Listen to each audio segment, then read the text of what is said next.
მოგესალმებით, ეთერშია გურიის ახალი ამბები, მე თამთა დოლიძე ვარ. სამტრედია გრიგოლეთის მაგისტრალზე მესამე 12 კილომეტრიანი მონაკვეთის მშენებლობა უახლოეს პერიოდში დასრულდება და მოძრაობა ახალ გზაზე გადაერთვება. დასკვნით სამუშაოებს საავტომობილო გზების დეპარტამენტის თავმჯდომარე ლევან დარახველიძე გაეცნო. სამტრედია გრიგოლეთის მესამე მეორე მონაკვეთი, რომელიც მოიცავს 6 კილომეტრს ლესადან ხაჯალიამდე, უახლოეს მომავალში გაიხსნება. სამუშაოები არის დასკვნით ეტაპზე. ამ დროისთვის საერთაშორისო საზემხდელო კომპანიის მიერ საავტომობილო გზების დეპარტამენტისა თუ სხვა უწყებების მიერ მიმდინარეობს აქტიური მონიტორინგი, რომ სამუშაოები დასრულდეს იმ ხარისხის და მოთხოვნების მიხედვით, რომლებიც ჰქონდა ჩვენ. ოზურგეთის მუნიციპალიტეტის საკრებულო მერიაში დაგეგმილი რეორგანიზაციის პროექტი დაამტკიცა. ახალი მოდელის მიხედვით 103 შტატიდან დარჩენილია 95 შტატი. შემცირებები ეხება პრიორიტეტულ სფეროებს, ინფრასტრუქტურისა და სოციალურ სამსახურებს, მაშინ როცა მატერიალურ ტექნიკურ სამსახურს შტატები ემატება. ადმინისტრაციის ხელმძღვანელის განმარტებით სოციალურსა და ინფრასტრუქტურას, დოკუმენტ ბრუნვისა და მუშაობის პროცესი სხვა სამსახურებში გადანაწილებული ვალდებულებებით შეუმსუბუქდებათ. ბიუჯეტის ეფექტური და რაციონალური ხარჯვა. სამსახური იქნება იმისათვის, რომ ადგილობრივი მმართველობის ბიუჯეტის გათვალისწინებების სახსნები მიმართოს ოპტიმალურად ბაზრის კვლევისა და კონკრეტული ტენდერების გზით, რაც გამოიწვევს რესურსების არამიზნობრივ პლანს. შესყიდვების პროცესის ცენტრალიზებული მართვა. მერის სხვადასხვა სტრუქტურულ ერთეულს ყოველდღიურად ესაჭიროება სხვადასხვა სახურის მომსახურებელ სამუშაო. სამსახური აერთიანებს საკუთრებულს გეიმოს და მართავს პროცესს ერთიან კოორდინირებულ სისტემად. მერიაში ახალი საშტატო ნუსხით მუშაობა საკრებულოზე დამტკიცების შემდეგ აგვისტოდან გააგრძელებენ. საქართველოში ქრისტიანობის სახელმწიფო რელიგიად გამოცხადების 1700 წლისთავთან დაკავშირებით სრულიად საქართველოს კათოლიკოს პატრიარქის მეუფე შიოს კურთხევით გურიის ეპარქიაში ცენტრალური ბიბლიოთეკის დარბაზში საჯარო ლექცია გაიმართა. ღონისძიების ფარგლებში პროფესორებმა ალექსანდრე დაუშვილმა და ელდარ ბულულაშვილმა ქრისტიანობის სახელმწიფო რელიგიად გამოცხადების ისტორიულ მნიშვნელობასა და ამ მოვლენასთან დაკავშირებულ მნიშვნელოვან საკითხებზე ისაუბრეს. უშუალოდ სალექციო თემა კი ღვთისმშობლის წილხვედრი ქვეყნის სტატუსი გახდათ, რომელსაც საქართველოს საუკუნეები ატარებს. ლექციას გურიის ეპარქიაში მყოფი სასულიერო პირებიდან მრევლი დაესწრო. ლექციის შეხვედრები საქართველოს სხვადასხვა ეპარქიაში ეტაპობრივად იმართება და ქრისტიანული მემკვიდრეობის მნიშვნელობის კიდევ ერთხელ გააზრებას გულისხმობს.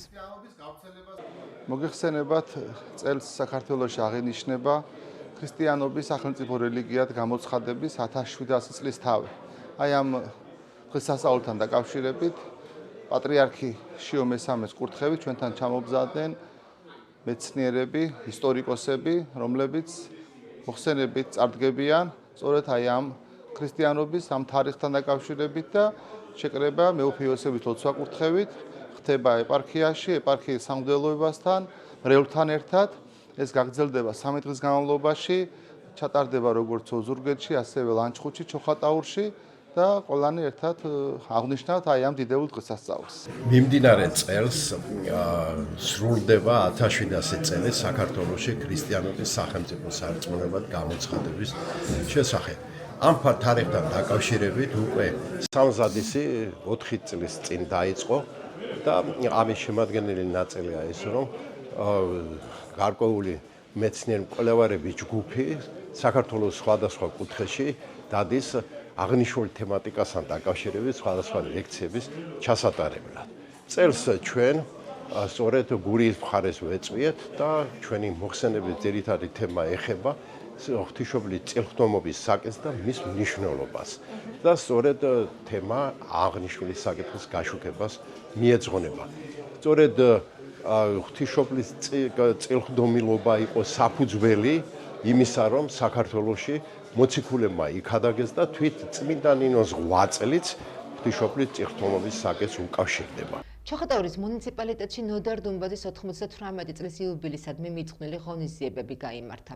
საიუბილეო დღესთან დაკავშირებით ხელოვნების სასახლეში თბილისის ნოდარ დუმბაძის სახელობის მოზარდ მაყურებელთა თეატრის სპექტაკლი „მევხედავ მზეს ჩვენება“ გაიმართა. ნოდარ დუმბაძის სახლ-მუზეუმში ჩოხატაურის სამხატვრო სკოლისა და თბილისის სამხატვრო სასწავლებლის მოსწავლეთა ერთობლივი გამოფენა მოეწყო.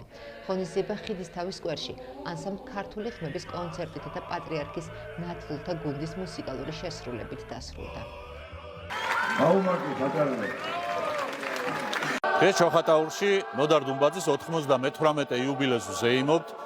მთელი დღის განმავლობაში სხვადასხვა აქტივობებით იყო წარმოდგენილი ღონისძიებები ხელოვნების სასახლეში ნოდარ-დუმბაძის სახელობის როზარდ მაყურებელთა თეატრმა შეასრულა არაჩვეულებრივი სპექტაკლი საღამო დაასრულა პატრიარქის ნათლულთა გუნდის და ანსამბლ ქართული ხმების კონცერტმა მინდა დღევანდელი დღე მიულოცო ყველას და ვისურვო რომ ბევრი კარგი დღეები ყოფილიყო ჩვენს მუნიციპალიტეტში. დღეს პატრიარქის ნათლულთა გუნდმა საგალობელმა ჩვენთვის ყველა საყვარელი წელისთვის ბატონი ნოდარ-დუმბაძის დაბადების დღისთვის მისცეს საღამოში მივიღეთ მონაწილეობა და ჩვენთვის ძალიან სასიამოვნო იყო და დიდი პატივი იყო რომ მივიღო ამ ღონისძიებაში მონაწილეობა.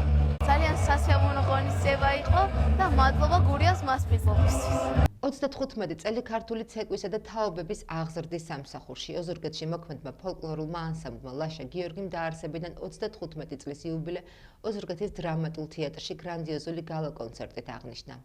საიუბილეო საღამოს პროგრამა ორ ნაწილად იყო გაყოფილი. პირველ ნაწილში მაყურებელმა ანსამბლის ტრადიციული რეპერტუარი 11 ქართული ცეკვა იხილა, რომლებმაც წლების განმავლობაში ლაშა გიორგის შემოქმედებით იქცა განსაზღვრა, ხოლო მეორე ნაწილი ახალ ქორეოგრაფიულ დადგმებს და ხალხურ ტრადიციებზე დაფუძნებულ კომპოზიციებს დაეთმო. 35 წლიანი ისტორიის განმავლობაში ანსამბლმა არაერთი საერთაშორისო და ეროვნული ფესტივალი წარმატებით გაიარა. მრავალგზის გახდა გრან-პრის და სხვადასხვა პრესტიჟული ჯილდოს მფლობელი. განსაკუთრებული იყო საღამოს ფინალი, როდესაც სცენაზე ანსამბლის ვეტერანი მოცეკვავეები და ყოფილი წევრები ავიდნენ. ანსამბლის ხელმძღვანელებმა ემზარ სანიკიძემ და ნათია ჯულაყიძემ მაყურებლის ოვაციები დაიმსახურეს და კიდევ ერთხელ დაამტკიცეს, რომ ქართული ცეკვა თაობებს აერთიანებს. ავიც ვერ მალავ ემოციებს დღევანდელი დღე შემიძლია რომ თქვა შედგა ისეთი მაუფილი ვარ რომ ჩემი ნაშრომი გამოჩნდა და დაფასდა. დამიფასა შომა, დამიფასა მშობლებმა, დამიფასა რაიონმა, ყველამ გორში დამიდგა და სამადლობელი არ ყოფნის. ღმერთი მადლობა ყველას, ხელმძღვანელობას, ყველა დაწესებულებას, გუბერნიას, საკრებულოს, ქალაქის მერიას, სახელმწიფო თეატრს, რა ვიცი, ყველას ღმერთი მადლობა და ჟურნალისტებს, ოპერატორებს, ტელევიზიას, ყველას მადლობას გიხდით დღევანდელი დღისთვის. საკმაოდ ემოციებში ვარ, არანაკლებ ემზარისა, იმიტომ რომ მთელი ჩვენი შეგნებული ცხოვრება ფაქტიურად ერთად მეგობრობთ, ერთგვარ ცხოვრობთ, ერთით საქმეს ვემსახურებით და 35 წელი კი არის ანსამბლის საიუბილეო თარიღი, მაგრამ ემზარი ფაქტიურად 5-6 წლიდან ეზიარა ამას ყველაფერს და 50 წელზე მეტია უკვე ის ემსახურება ქართულ ქორეოგრაფიას და ვიტყვი რომ ნამდვილად წარმატებულად, იმიტომ რომ მარტო საკუთარი შვილები არა, მან რა თქმა უნდა საკუთარი შვილებიც კი მიიყვანა იმ წორვალზე, რასაც დიდი სუხი შვილების ანსამბლი ქვია და იქ იცეკვენ, მაგრამ იმას გარდა ძალიან ბევრი თაობები კიდევ გააგრძელენ. ცეკვები, პედაგოგებად არიან კიდევ თავიანთი ანსამბლები ყავენ და ამაზე დიდი ბედნიერება და სიხარული არაფერი არ არის, რომ ათეული წლები რო გადის და შემდეგ რომ ნახულობ და ხედავ იმ ნაშრომს, როგორ ლამაზად და კარგად გიბრუნდება ეს ყველაფერი უკან და ამით ადამიანი ალბათ კიდევ სტიმული გეცემა, ასაკი აღარ გეთხოვა ფაქტიურად და ისევ შრომის უნარიანი ხდები და კიდევ ერთხელ ამისათვის დიდი მადლობა და დიდი მადლობა მინდა კიდევ ერთხელ დიდ ბატონ ჯუმბერს გადავუხადო იმისათვის, რომ ესეთი ძალიან ძლიერი და კარგი თაობები აღზარდა ჩვენს პატარა მუნიციპალიტეტში. ძალიან მაგარი დღე იყო დღეს, ძალიან დიდი დღესასწაული გვაჩუქა ანსამბლმა ლაშა გიორგიმ და მისმა ხელმძღვანელმა ბატონმა ემზარმა და ქალბატონმა ნათიამ. და მეთანხმებით რომ 35 წელი პატარა არ არის, საოცარ ფორმაში არის ანსამბლი, საოცარი კოსტუმირება, საოცარი პლასტიკა და ვიცი აღფრთოვანებული ვარ და გვიხარია რომ ჩვენს ქალაქს ასეთი უმაგრესი ანსამბლი ყავს. წარმატებებს უსურვებ ბავშვებს, მადლობა ხელმძღვანელებს და მადლობა მშობლებს. შინაგან საქმეთა სამინისტროს თანამშრომლებმა მთელი ქვეყნის მასშტაბით ჩატარებული ოპერატიული ღონისძიებებისა და საგამოძიებო მოქმედებების შედეგად ნარკოდანაშაულის ბრალდებით 121 პირი დააკავეს. მათ შორის ნარკორეალიზაციის სქემაში სხვადასხვა ფორმით ჩართული 59 პირია. დაკავებულთა შორის არიან როგორც საქართველოს, ასევე უცხო ქვეყნის მოქალაქეები. ახლა კი ჩვენს ეთერში ამინდის პროგნოზის დროა და გაგაცნობთ ხვალინდელ ტემპერატურას. ოზურგეთში მოსალოდნელია 23 გრადუსი სითბო, ჩოხატაურში დაფიქსირდება 26 გრადუსი, ხოლო ლანჩხუთში სინოპტიკოსები ვარაუდობენ 28 გრადუსს. ურეკში მოსალოდნელია 27 გრადუსი, ხოლო ბახმაროში 16. რაც შეეხება თბილისში ნავარაუდებია 31 გრადუსი სითბო. დღეისათვის სულ ეს გახლდათ, მე მომავალ შეხვედრამდე გემშვიდობებით, კარგად ბრძანდებოდით.